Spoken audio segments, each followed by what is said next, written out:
What's up, sports parents? I'm Coach Dan Blewett. I'm a former pro baseball player and former Sports Performance Academy owner. In today's video, let's talk about some do's and don'ts if you're the parent of an elementary school athlete.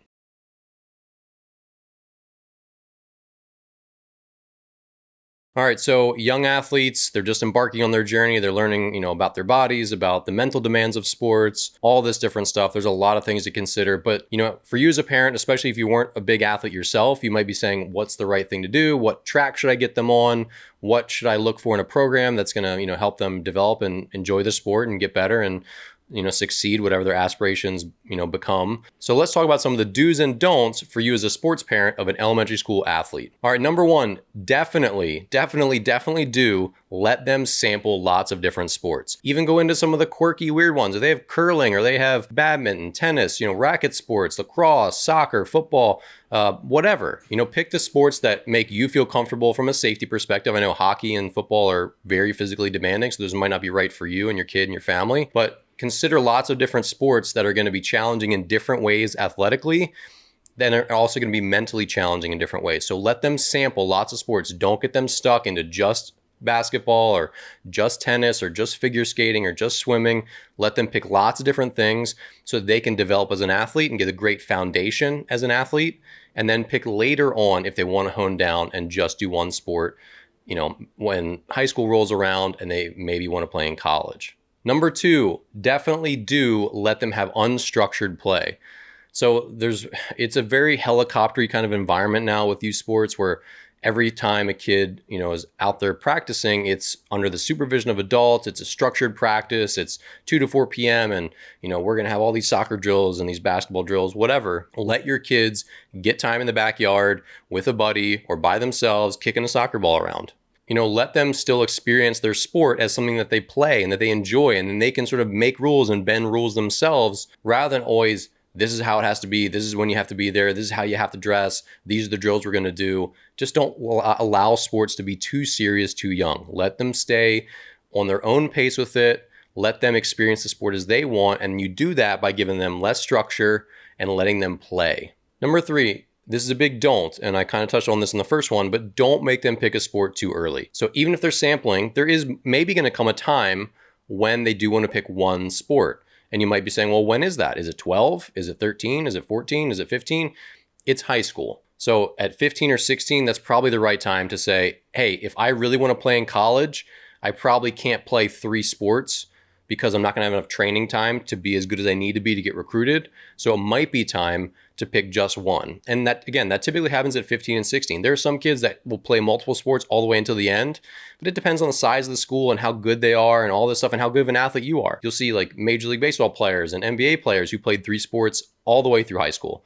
But that's also because they're like, MLB caliber athletes, NFL caliber athletes. When they're world-class athletes, they can kind of do what they want. But for athletes who aren't as skilled, that maybe have the talent to go play some small college sports, they might need a hone. They might need to pick one sport when they're 15 or 16 because they're not good enough to play basketball 4 months out of the year and to play football 4 months out of the year and to play baseball, for an example, for just only 4 months. They might really need the extra reps they can do playing, maybe in the fall and taking the winter off or taking the fall off and playing the winter off. So if your kid does decide to choose later, that decision is going to come in high school. Don't make that decision earlier unless they really want to do it. If they say, I don't want to play any other sport, I love, volleyball so much, all I want to do is volleyball, okay, that's their choice. Don't push them to that decision until high school if they haven't made the decision themselves.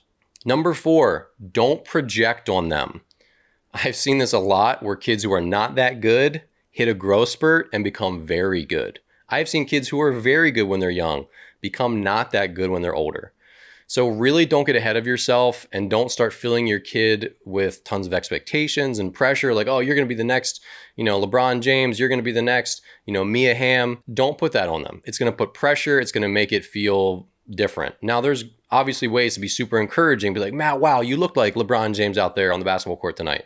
That's great. That's encouraging. But don't heap all these projections and expectations onto your kid when they're young. Let them just play and have fun. They might want to quit the sport that they're really enjoying in a year because their buddies are doing some other sport. And they just want to keep, moving with their friends and trying different stuff. And that's perfectly okay. But again, the big take home is they are going to keep growing and you don't know what the growth spurts are going to do to their body. They might become really tall and lanky and not be fast enough to be a really great soccer player anymore. These things happen. So allow them to have different sports in their lives and don't project this big future onto them. Let them just grow into it at their own pace. And number 5, this is a big don't for elementary school athletes. So for you as a parent, don't allow it to feel like work. And one of the ways, sports feel like work for young kids is when they specialize too soon. When they're just playing soccer year round, it becomes a grind. When they have transitions, they get to play a different sport in this season, a different sport in this season. That helps them, not feel like this is their job. But also just the heavy structure, the heavy pressure, all the extra training, those things become really burdensome. For me as a baseball player, as a pitcher, I started to have arm problems in high school and I had to do a lot of arm exercises, rotator cuff stuff, and different drills to try to stay healthy. And those things are not fun. They're very tedious. And the more serious you get about your sport and the more, the higher up the ladder you climb, the injury risk does increase and there becomes more injury prevention stuff you have to do. And there's more practice you have to do to make the team, right? So I promise the sport will become a job for them at some point. So you have to keep their foundation, their elementary school years, their middle school years. You really have to protect them from allowing that sport to feel like a job then. Because if they're allowed to keep loving it when they're young and really just feel like, I just can't wait to go play volleyball, I can't wait to go golf, I can't wait to go figure skating. If they have that really big joy about it when they're young, they will suck up some of the tedious, hard stuff when they're older. That's what I did. I loved baseball. I played in my backyard every day when I was a kid. And then in high school, when I started having injuries and it got really hard and became more structured and more serious, especially in college and then even more so in pro ball, I still loved it so much because of my upbringing and my backyard baseball days that I was willing to do almost anything. And I suffered through a lot, including 2 major elbow surgeries. I suffered a lot to stay in baseball. And that was because I had such a foundation of love for it. And you can build that for your kids by keeping it light, keeping it fun, not giving them too much structure, not putting too much pressure on them, just not making it feel like a job. And obviously by being encouraging and, being positive. They want to love what they're doing and you want to love it along with them, okay? So hopefully this video was helpful. Obviously being the parent of an elementary school athlete can come with a lot of unique challenges. If you have any more questions, leave them in the description or leave them in the comments below. Subscribe to my channel, and I'll see you here in the next video.